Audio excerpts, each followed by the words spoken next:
This meeting is being recorded. All right. Well, hello, everyone. My name is Adam Hartwell. I'm the Community Outreach Manager for the Massachusetts Educational Financing Authority. And today we're going to be going over the ABLE Savings Plan.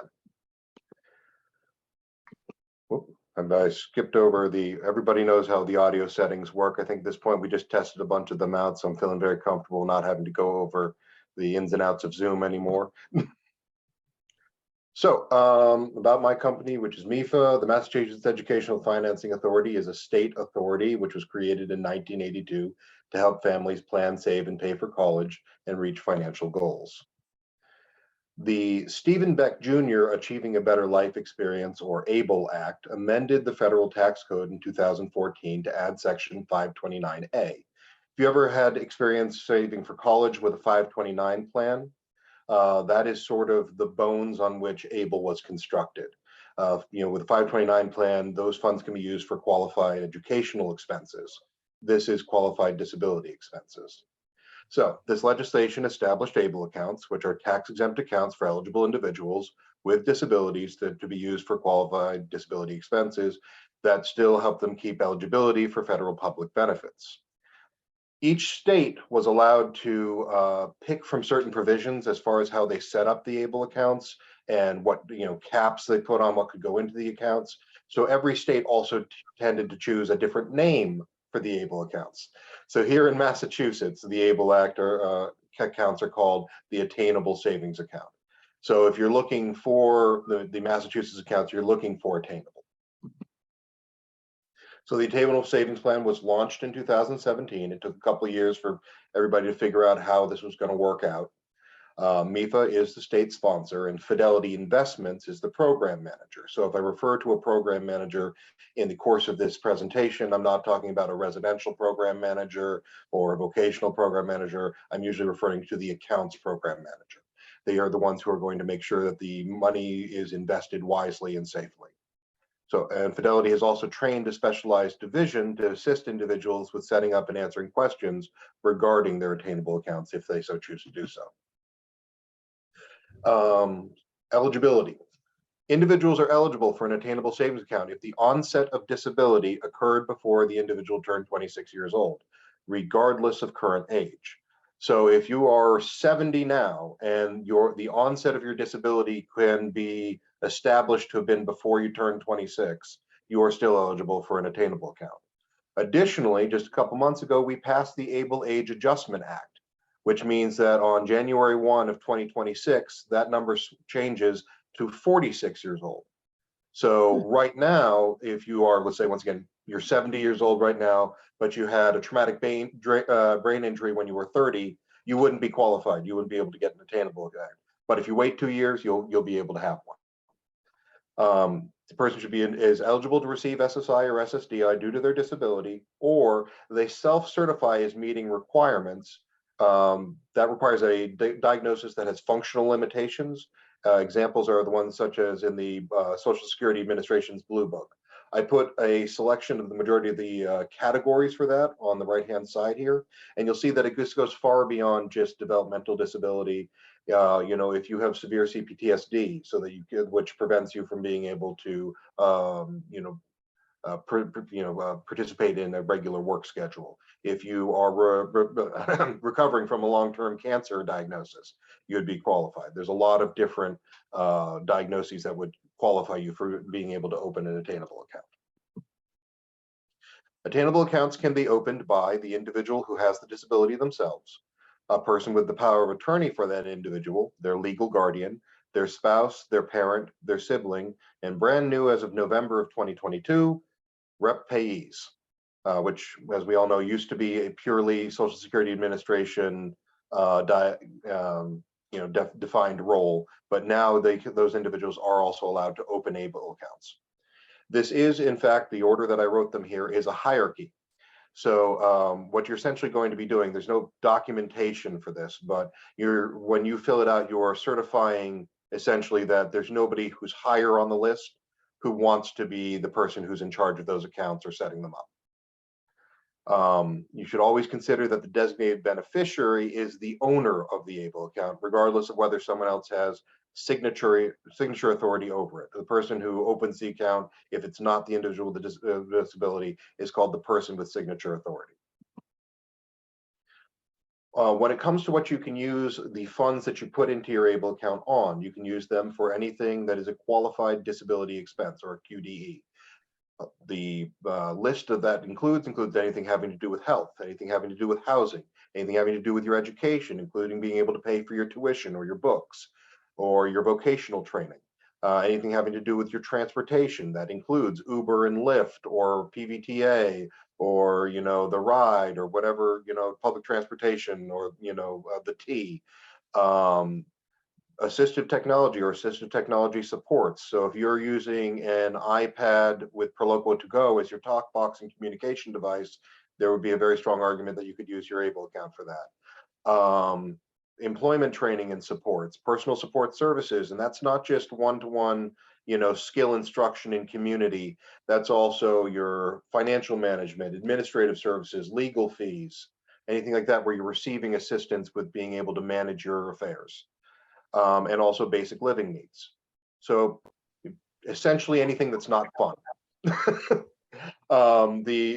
We did actually ask the question and put it out there that when it comes to things that are in a gray area between those two things, like a developmental disability specific camp or cruise, the general advice we've heard is that that should not be considered a QDE.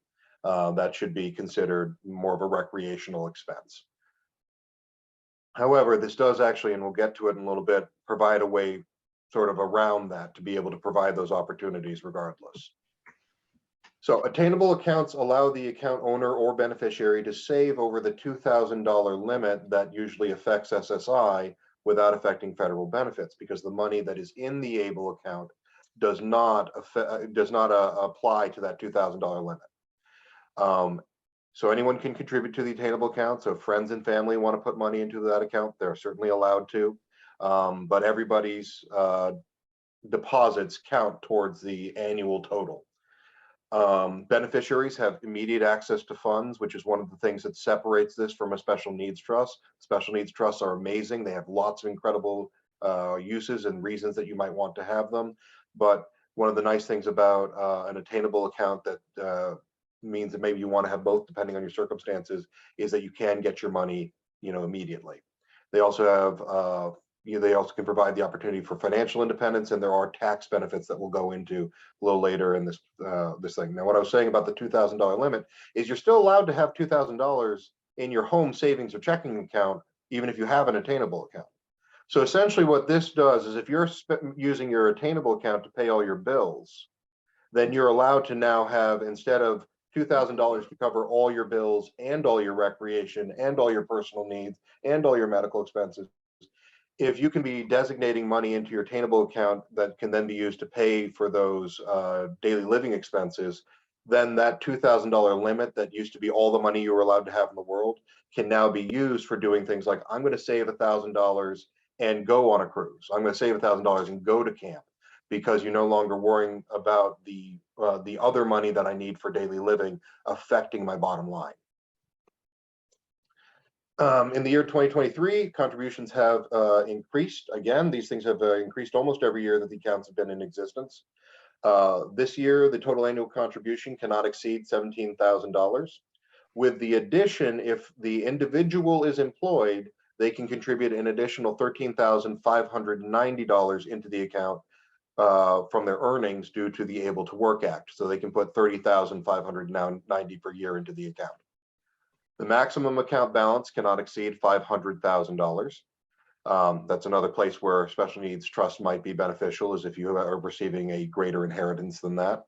And SSI will not be suspended unless the account has more than $100,000 in it. There is no annual account maintenance fee.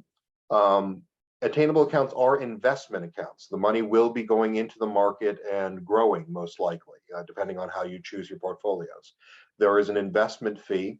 Those tend to range between 0.57% to 0.94% of assets, depending on what portfolios you select. This chart that you see here on your screen is a hypothetical example based on historical information. We're never going to try and predict and say that we know what the market's going to do, but this is on average what we've seen these accounts do, in the past. So participants have the option to invest their savings, variety of portfolios. Regular investments, of course, can add up over time. Most people tend to go for sort of the mid-range of the portfolios, which you can see in sort of the middle of this chart, where you're putting $100 a month into the account. And if you just are saving it, you're not spending it. If you put it, in a jar under your bed, that'd be about $24,000 after 20 years. On this, once again, historical, hypothetical, that would tend to be about $46,000, 204 change, whatever you want to call it, after 20 years if you put it into an investment. Attainable accounts have 8 possible portfolios to choose from. So you select which one of these you want when you sign up. They range from extremely conservative, almost no risk money market portfolios, all the way down to I'm 85% invested, highly aggressive, nothing's in a money market account. I'm taking a big swing, right? Generally, people go for more of that, 40 to 50% middle range there. These are municipal fund securities. They're subject to market fluctuation and volatility. So as the market goes up and down, you are allowed to, your account will be affected by that. You are allowed to change which level of this you have selected twice a year, but that is all per calendar year. So make sure that you're putting a lot of consideration into what exactly you want from the account before you make those switches. You do not get to sort of select what you're invested in. These portfolios are set. That's one part of how these programs were set up. So you need to be considering that as well when you're selecting your level of portfolio. Oop, went too far there. Due to the ABLE Financial Planning Act, provided the beneficiary is the same individual on both accounts, or one beneficiary is a family member, you're allowed to change or to transfer your funds from a 529 college savings account into an ABLE account without incurring any taxes or penalty for treating that as income. So if you had a 529 account and you're like, I've decided that's not really the direction I'm going to go with my life, I'm going to pursue something else that maybe 529 doesn't apply to, you can roll your money over into an ABLE account. There's also a savers credit. ABLE account owners who meet certain criteria can receive a savers credit on their federal taxes for contributions into an ABLE account. So individuals are eligible if they are age 18 or older, are not full-time students, and are not claimed as dependents on somebody else's tax return. As long as the withdrawals from the account are spent on QDEs, those qualified disability expenses, attainable account growth is federal income tax free. So using that example that we just used, that $24,000 to $46,000 because it was invested, that extra $22,000 is not income as far as taxes are concerned. When you want to open an account, the easiest way to do it is you go over to fidelity.com/able. That's actually a bounce page now. So it's actually going to be fidelity.com/attainable/overview, but this will get you there. Don't worry about it. You're going to want to download the financial Fidelity Attainable Savings Account disclosure document. Essentially, that's got a paragraph to a page on it for every sentence that I say in the course of this presentation. It's all the minutia about the account so that you can be fully informed. Definitely always recommend people, make a fully informed decision about their finances. And one of the things you're also going to be doing is when you set up the account is you're going to decide how you want to select one of those 8 portfolio options. One of the things that I've received a lot of questions about when I was talking about these around the community is a lot of people set up the accounts and are not 100% sure on how to get money back out. So we have a couple options. I just want to make sure that we are addressing. One of the easiest things you can do is essentially you can always transfer the funds into any bank you want. You can transfer them into any bank account. You can transfer it into the personal checking account that you've had, regardless of whether or not it's a Fidelity account or whatever. A lot of people have some struggles with moving things from bank A to bank B. And sometimes there's a time delay there depending on the other bank, which is one of the reasons that I often recommend that just simultaneously to setting up the account, you might consider also setting up a Fidelity cash management account. You're still going to need to transfer funds to be able to use the money, but because it's in the same company, you can do it through their app, and it's very simple and clean. It lets you keep track of things very easily. I like it for record keeping because it makes it so easy on me. Additionally, those cash management accounts come with a Visa debit card, which once again, after you transfer the money into that, you can use that card anywhere. You can use a Visa card. So it's very, very accessible. You can use it at any ATM. Some ATMs will charge you fees, but they will be reimbursed. So without fees is a little bit inaccurate, but I feel like it ends up being there. Once funds leave your attainable account, then if you put money back into the account, it counts as a deposit towards that $17,000 annual limit. So even if it's the same money, because there's no way that we can know that it's the same money, right? There's no way that we can be sure it's not a different $100 that you took out and then put back in. So theoretically, you could take $100 out, put it back in, take it out, put it back in. You could use up your entire $13,000 contribution with just $100. So make sure that you're taking money out to use for a QDE and keeping those records, as opposed to just trying to have it bounce back and forth. There is a IRS addendum that we all know we got to put our rent and mortgage and all that fun stuff into our federal taxes. So funds withdrawn for housing, for paying your rent or what have you, have to be used within the same calendar month that they are withdrawn. So you can't take your money out on the 30th and deposit it and give it to your landlord on the 1st. It needs to be in the same calendar month. Or if you don't do that, then the money can get taxed as income. Attainable accounts are eligible for direct deposit from any source, including SSI, and SSDI. Direct deposit of a paycheck has to stay under the initial 17,000. Do not ask me why. This is one of those silliness that comes with federal rules, right? So even though the Able to Work Act lets you, because you're working, lets you also put in that other 13,590, you can't direct deposit from your paycheck 30,590. You can direct deposit up to the first 17,000. The other 13,000 you've got to cash your check and put it in yourself.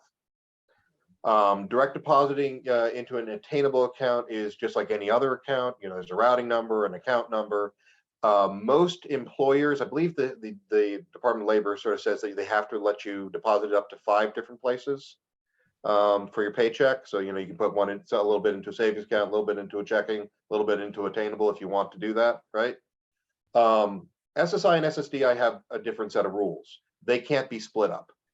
So they have to go to one place. So if you want to put all of it into your attainable account, awesome. But if you don't want all of it to go into your attainable account, you're going to have to put all of it into like a checking account and then transfer whatever portion you want into your attainable account. As an investment account, these accounts do their best and are at their strongest when they continue to move and grow. So we do actually provide the opportunity for automatic contributions. So once an account is open, you can set up a systematic investment plan, which is $15 a month or $45 per quarter. And that'll just keep the account active and growing, even if it's just a little bit over time, so that you have it as an option in case you're like, oh, I'm about to hit the need for a spend down. I have too much money in my account. I want to be able to toss it into my attainable account. It's ready and waiting for you, and it's all set up, and it's ready to go. Taxes and fees. So distribution subject to taxation. If a withdrawal is made for something that's not a qualified disability expense, so you take your money out of your attainable account and you buy yourself an Xbox, right? The account owner might be subject to regular income taxes and a 10% penalty on the earnings. So if the account has earned investment growth that wasn't counted as income before, if you use it for something that's not qualified, now suddenly that's income, at least the amount that you use to pay for this is, and you're going to get taxed on that as income, and you also might get a fee because, hey, we didn't tax you on that earlier, and that's your fault. one of the things that I think is extremely helpful information for people to utilize, particularly in like residential organizations and what have you, is what is called third-party access. So the designated beneficiary or the PSA, the person who set up the account, can use a certain form available from Fidelity to give access to the account to somebody else. That includes a investment advisor or just someone who you'd like to have some level of access to the funds. There are 4 levels of access. They range from I can see how much money is in the account all the way up to I can take money out and put money in. So you determine that at the time of filling out the form. The nice thing is that different than being a PSA is that authority is just as easy to remove as it is to give to someone.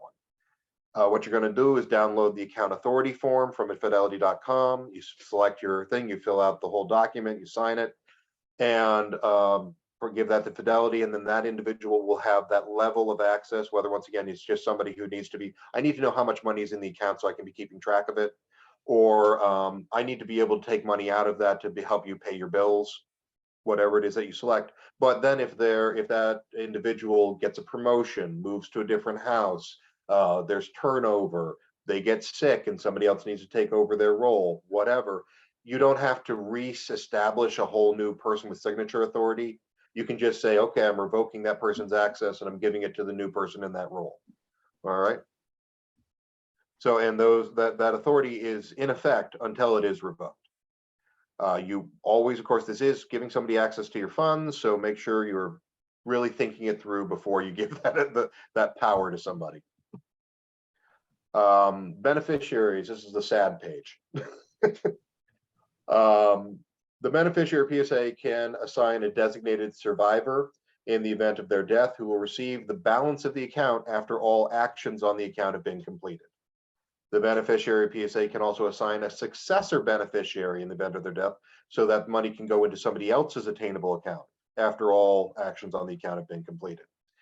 You hear me keep on saying all actions on the account have been completed. That's after the death of the beneficiary, the account is essentially frozen. It's restricted for 12 months, with the exception of the person with signature authority or whomever is allowed to take funds out of the attainable account to cover their medical and funereal expenses. So you can use the attainable account to cover those expenses. But other than that, you can't use it to pay for other things. During that 12-month period, the account is subject to Medicare recapture from any state wherein the beneficiary has lived. So if the person had received significant benefits from Medicare, they are allowed to do a level of recapture on those funds. I will say there are a large amount of waivers that can help you get around that recapture, but those are so individualized that I don't like to try and even attempt to go into them in these presentations, but I do like people to be aware that they exist. Here are some additional resources. There is the ABLE National Resource Center. They are, of course, national advisors on the ABLE accounts. MEFA, hi, how you doing? MEFA.org/attainable is the little subpage for this program, which includes, there's a version of this presentation on there where I don't get to, improvise quite so much. And I also won't be able to answer questions. There's also fidelity.com/able. Again, that's where you get the disclosure document, which can be very, very informative. The Social Security Administration has their own subpage about ABLE as well, because they have a spotlight section to make people informed about it from their perspective.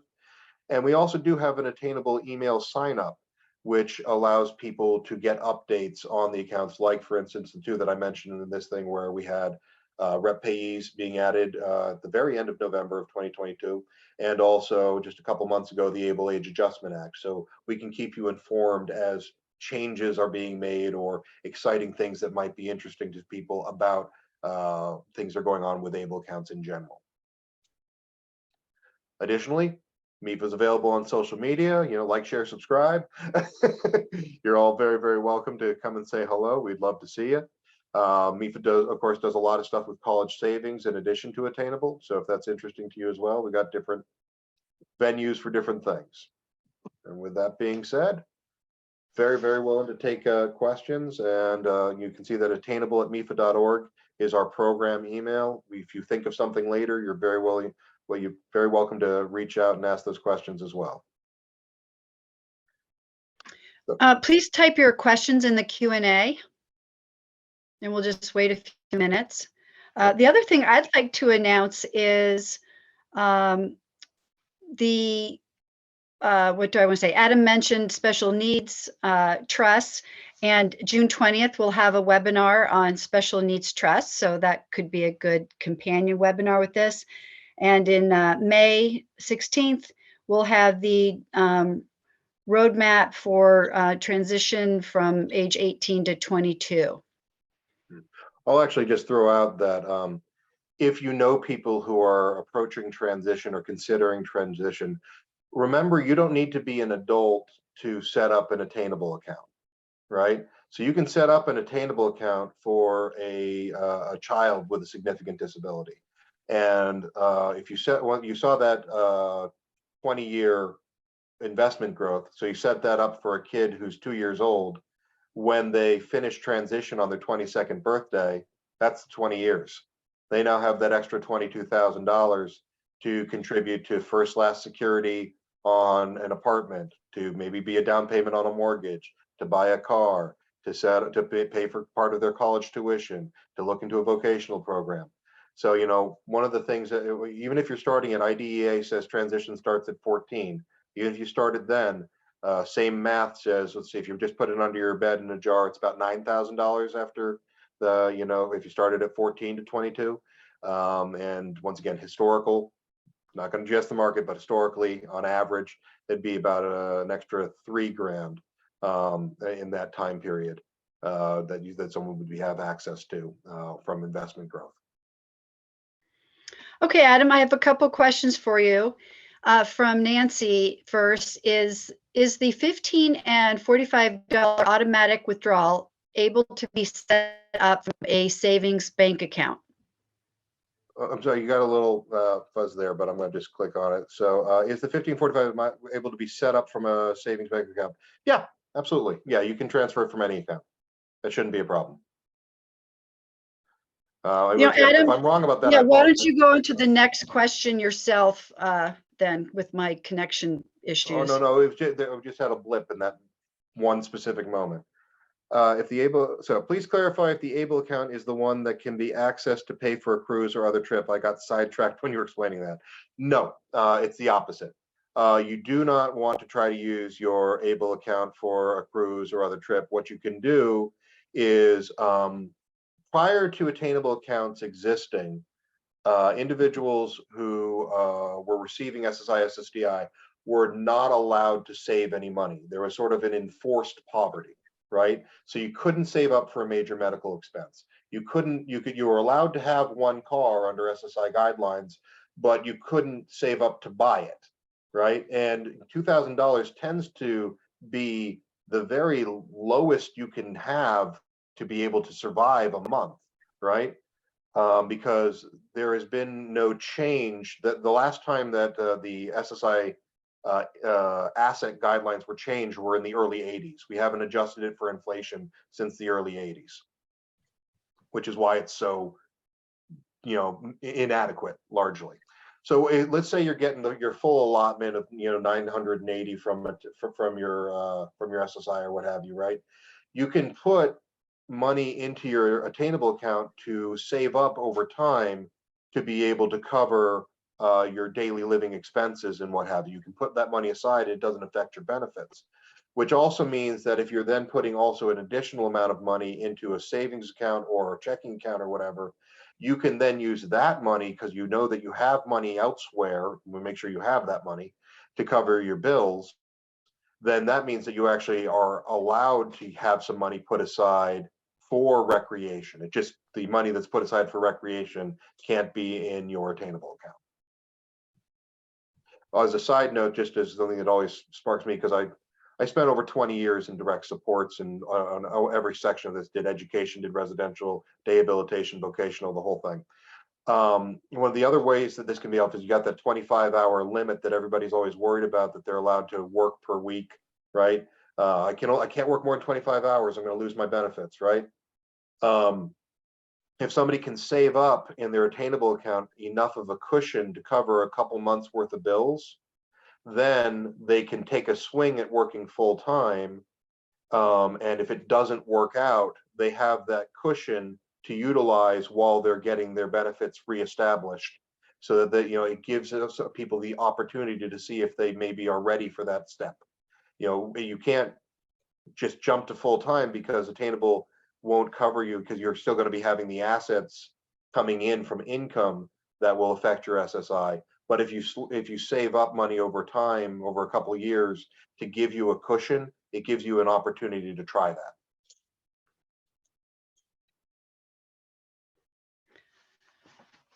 Okay, it looks like we have one more question.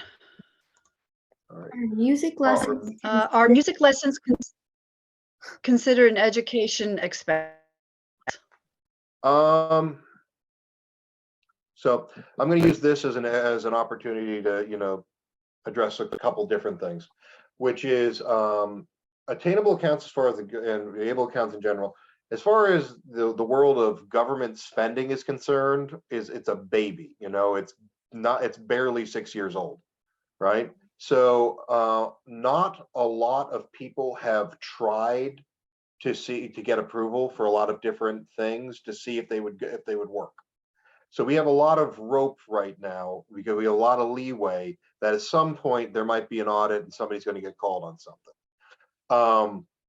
I think that you really want to use that category listing, that blue list that I had, and heck, you know what? I'll just here's zoom back here there, as really like a good guideline, right? So if you just want to learn how to play the guitar, then possibly not, right? But if you are taking music therapy, then I think that that does fall under the guideline of health, right? So but again, the nice thing is that you now have that $2,000 cushion that you could use for just, I wanted to learn how to play music because it makes me happy, because you can be putting money aside to cover your bills that would go beyond that in your attainable account. So sometimes you need to make a balancing act happen to make things happen, but it does give an opportunity for that, even if you can't directly use these funds for covering that.